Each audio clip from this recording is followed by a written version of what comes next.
اپنا واجبی حق لینے سے کبھی کوتاہی نہ کرو، البتہ دوسروں کے حق لینے سے بچو۔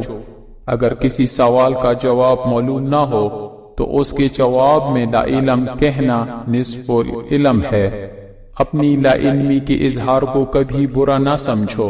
امن کی طرف راستہ مل جانے کی صورت میں خوف کی حالت میں مقیم رہنا نادانی ہے۔ انسان اس عمر پر کس طرح خوش ہوتا ہے جو گھنٹوں کے گزرنے سے گھٹتی ہے، اور جسم کی سلامتی پر کیوں مغرور ہوتا ہے جیسے زمانہ بھر کی آفتوں کا نشانہ ہے۔ کبھی تلوار کے وار خالی جاتے ہیں اور کبھی خواب سچے نکل آتے ہیں۔ جیسے جہالت کی بات کرنے میں کوئی خوبی نہیں، ایسی ہی حق ہے چھپے رہنے میں کوئی بھلائی نہیں۔ تمہارے دلوں سے اگر موت کا یقین دور نہ ہوتا تو فضول امیدوں کا غرور تم پر غالب نہ آتا۔ ہر ایک بات میں ہاں ملانا منافقوں کی خصلت، اور ہر بات میں اختلاف کرنا باعث عداوت ہے۔ صاحب علم اگرچہ حقیر حالت میں ہو تو اس کو ذلیل نہ سمجھو، بیوقوف اگر بڑے رتبے پر ہو اسے بڑا مت خیال کرو۔ اگر دنیا ایک شخص کے پاس رہتی تو اب جن کے پاس موجود ہیں ان کو ہرگز نہیں ملتی۔ لوگوں کے سامنے نصیحت کرنا ایک طرح کی ملامت ہے۔ ہر ایک چیز کے لیے زکوٰۃ ہے، اور عقل کی زکوٰۃ نادانوں کے باتوں پر تحمل کرنا ہے۔ جس نے تجھے ذلیل سمجھا، اگر تجھے عقل ہے تو بے شک اس نے تجھے فائدہ پہنچایا۔ جب تک کسی شخص سے بات چیت نہ ہو اسے حقیر نہ سمجھ۔ اعتراض کی آگ سے انصاف کا پودا مرجھا جاتا ہے۔ جب کسی آدمی میں ٹیڑھی خصلت معلوم ہو تو اس بات کا منتظر رہ کر اس میں اس قسم کی خصلتیں بھی موجود ہوں گی۔ آزادی کی حفاظت نہ کرنے والے غلامی میں گرفتار ہو جاتا ہے۔ جو حقوق تیرے نفس کے ذمہ فرض ہے اس کے ادا کرنے کا تو خود اس سے تقاضا کرتا کہ ارادوں کے تقاضے سے محفوظ رہے۔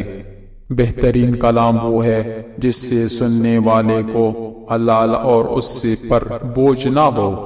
بوڑھے کا مشورہ جوان کی قوت بازو سے زیادہ وسیع ہوتا ہے۔ صلح رحمی کی بہت سی صورتیں ایسی ہیں کہ اگر اس میں قطع رحم بہتر ہے۔ جاہلوں کی بات پر تحمل کرنا عقل کو زکوٰۃ دینا ہے۔ عقل مند اپنے آپ کو پست کر کے بلندی حاصل کرتا ہے، اور نادان اپنے آپ کو بڑا کر ذلت اٹھاتا ہے۔ علم مال سے بہتر ہے کیونکہ علم تمہاری حفاظت کرتا ہے اور تم مال کی حفاظت کرتے ہو۔ اگر تو کسی کے ساتھ احسان کرے اور اس کی حفاظت رکھے تو جب تیرے ساتھ کوئی احسان کرے تو اس کو ظاہر کر۔ جو شخص اپنے آپ کو خود گمراہ کرے اس کو کوئی دوسرا شخص کسی طرح راہ پر لا سکتا ہے۔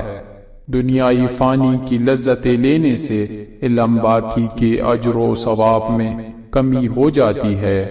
دنیا وہ ہر کام ہے جس سے آخرت مقصود نہ ہو۔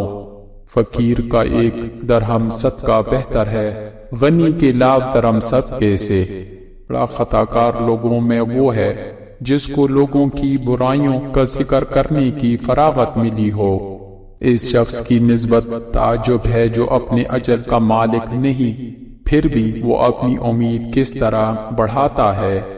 بخیل دنیا میں فقیروں کی سی زندگی بسر کرے گا اور آخرت امیروں کا حساب بھگتے گا۔ احمق کی عقل اس کی زبان کے پیچھے اور عقل مند کی زبان اس کی عقل کے پیچھے ہوتی ہے۔ بخشش کا کمال یہ ہے کہ جو چیز کسی کو دینی ہو جلدی سے اسے دے دی جائے، انتظار میں نہ رکھا جائے۔ حرام کاموں سے نفس کو روکنا بھی صبر کی دوسری قسم ہے۔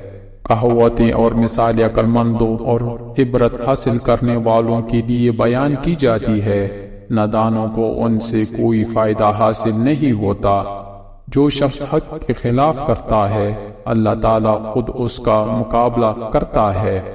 ہر آدمی کی رائے اس کی ذاتی تجربے کے مطابق ہوتی ہے۔ جو شخص زیادہ ناخوش رہتا ہے اس کی خوشنودی اور رضامندی معلوم نہیں ہو سکتی۔ حیا کی خوبی یہ ہے کہ آدمی اپنے آپ سے حیا کرے۔ جو شخص نیک سلوک کرنے سے درست نہ ہو وہ بد سلوکی سے درست ہو جاتا ہے۔ جو شخص اپنے ہر ایک کام کو پسند کرتا ہے اس کی عقل میں نقصان آ جاتا ہے۔ جو شخص جلدی کے ساتھ ہر ایک بات کا جواب دے دیتا ہے وہ ٹھیک جواب بیان نہیں کرتا۔